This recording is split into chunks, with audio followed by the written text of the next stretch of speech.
Hey, it's Marshall from Going Gear, and today we're going to take a look at the 4Sevens Preon ReVO. We're going to compare it to the Preon 1 here in just a minute, just so you can see the differences between the two.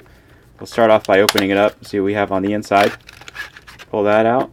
You can see you have the instruction manual. Basic stuff, you've got the O-rings. As with all 4Sevens lights, you have the battery that powers the light, and then of course the light itself. So we're going to go ahead and put another battery in there. Open it up, you can see on the inside of it. And then we'll go and stick a battery in there. Put it back together. I'll show you the interface for this little guy. So it has the same interface as the Preon 1. So when you first turn it on, you have the low mode, off and on, medium. One more time and you have the high. Now you have some hidden modes in there as well. So if you turn it off and on and go through all three modes twice quickly, you're going to go into some flashing modes. So we'll do that real quick. You got 1, 2, 3, 1, 2, 3, and then you have strobe, SOS. We'll actually go through and flash SOS. We'll let you actually see that. And then the last one is a beacon flashing mode. What it's going to do is it's going to flash kind of quickly a few times, and then it's going to flash once. I believe it's every 10 or 12 seconds. So you can have this on your pack and just use it as a beacon to let people know where you are. So again, 3 different modes, 3 different brightnesses, and if you go through them quickly twice, that's when you get into your flashing modes. Here it is compared to the Preon 1. You can kind of see the difference.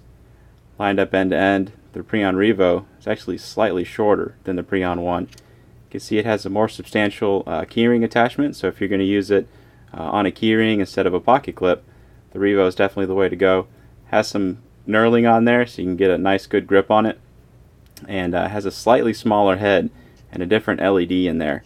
So it's going to have a slightly different beam. We'll show you. There's a Preon 1 on high. There's a Preon ReVO on high. It's probably not showing up on YouTube. That looks completely washed out. Let's see if we can get a little bit closer. You can see the difference is a little bit better.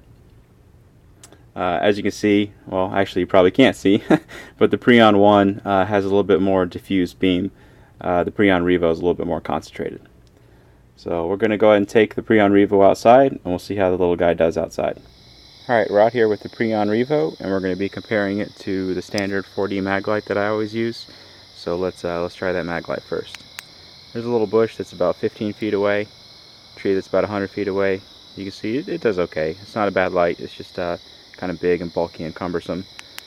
And the beam doesn't look all that great. So there's the Preon on low.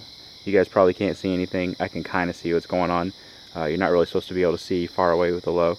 But there's medium. You see it lights up that bush pretty well, and even a little bit further away it does pretty well. And there it is on high. You can see, of course, everything in front of me is completely lit up, and then even my whole backyard, when I'm shining in a distance, I can see everything that's going on out there. So there's your Preon ReVO. If you have any questions, you can reach us in the comments or at goinggear.com. If you like flashlight videos, we've got over 100 videos now, so be sure to subscribe, and if you like the light, you can get it from us at goinggear.com.